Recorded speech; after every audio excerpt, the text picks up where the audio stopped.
আমরা এই অধিবেশনেই সরকারকে আমরা ফরমালি জানাবো এবং সংসদে আমরা বক্তব্যের মাধ্যমে জানাবো যে হচ্ছে এই রাষ্ট্রপতিকে অভিশংসন করে অতি দ্রুত যেন হচ্ছে রাষ্ট্রপতি নির্বাচন করা হয় এবং হচ্ছে আপনার এই রাষ্ট্রপতি অলরেডি হচ্ছে তার শপথ ভঙ্গ করেছে, বিভিন্ন রাষ্ট্রীয় গোপনীয়তা লঙ্ঘন করেছে। সে শেখ হাসিনার পদত্যাগের ব্যাপারে একবার রাষ্ট্রীয় গোপনীয়তা লঙ্ঘন করেছে, আবার গোপনীয়তা লঙ্ঘন করেছে হচ্ছে সে আপনার এই যখন সে কিছুদিন আগে অন্তর্বর্তীকালীন সরকারের সাথে তার বিভিন্ন গোপনীয় বিষয় নিয়ে সেখানে প্রকাশ্যে মন্তব্য করেছে, সাংবাদিকদের কাছে মন্তব্য করেছে।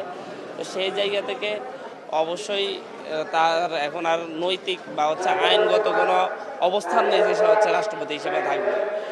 তাছাড়া তার নৈতিক ভিত্তিও নেই, সে শেখ হাসিনার পক্ষে অবস্থান নিয়েছে, এমনকি যে রাষ্ট্রপতি শেখ হাসিনা পায়ে ধরে সালাম করতে পারে নাই বলে দুঃখ পেয়েছে, কষ্ট পেয়েছে।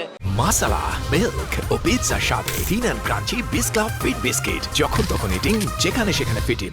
সুতরাং সে কীভাবে আমাদের এই জুলাই অভ্যুত্থান পরবর্তী বিভিন্ন রক্ত মারিয়ে আসে আমাদের এই সংসদে সে বক্তব্য রাখবে এবং সেই বক্তব্য আমাদের প্রধানমন্ত্রী সহ বিভিন্নজন হাতে তালি দিচ্ছে, এটা খুবই দুঃখজনক এবং লজ্জাজনক।